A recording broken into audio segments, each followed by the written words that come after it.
এই রকম মেঘলা আকাশ দেখলে কারো মন কি ভালো থাকে? সকালে উঠে এক বালতি কাচা ধোয়ার পর এখন ভাবছি এত যে জিনিস ধুলাম আদৌ শুকোবে? সেই চিন্তায় আমার ভাল লাগছিল না। তারপরে এই যে চপ মুড়ি খেয়ে নিলাম। চপ মুড়িটা কিন্তু মাখাতে বেশ টেস্টি লাগছে, দেখো কি সুন্দর লাগছে। বাবিকে ঘুম পাড়িয়ে দিয়েছি দুধ সাবু খাইয়ে। পিসি বাকি রান্নাগুলো করে নিচ্ছে, চিকেনটা এখন মাঝে মাঝে আমিই করি। তো চিকেনটা আমি এখানে করে নিয়েছি, পিসি সব মশলা বেটে দিয়েছে।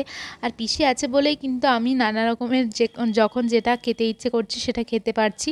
নয়তো একা বাচ্চা সামলে এত কিছু রান্না করা আমার পক্ষে অসম্ভব হয়ে যেত। তো এখানে চিকেনটা কষানো হয়ে গেছে, দু পিস আমার আর বরের জন্য তুলে রাখলাম। তারপরে ভাত টাত খেয়ে নিয়ে এখানে একটা বেটুর পাশ বালিশের ওয়ার সেলাই করছি।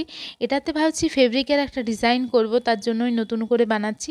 আর বিকেলে এখন আমি বাবিকে খাওয়াচ্ছি এখানে মুড়ি আর দুধ। মুড়িটা মিক্সিতে গুঁড়ো করে নিয়েছি, আর এদিকে সন্ধ্যাবেলায় করেছিলাম চা সকলের জন্য। আর আমার খুব আজকে চিকেন পকোড়া খেতে ইচ্ছে করছিল, আর যেহেতু দুপুরে মাংসও হয়েছিল তো কিছু সলিড পিস আমি তুলে রেখেছিলাম। আগে আগে আমাকে চিকেনের রেসিপি করতে একদম ভালো লাগতো না, কিন্তু এই রেসিপিটা করার পর এখন কিন্তু বেশ মাঝে মাঝে করতে ভালো লাগে। আর বড়াটা খুব ক্রিস্পি।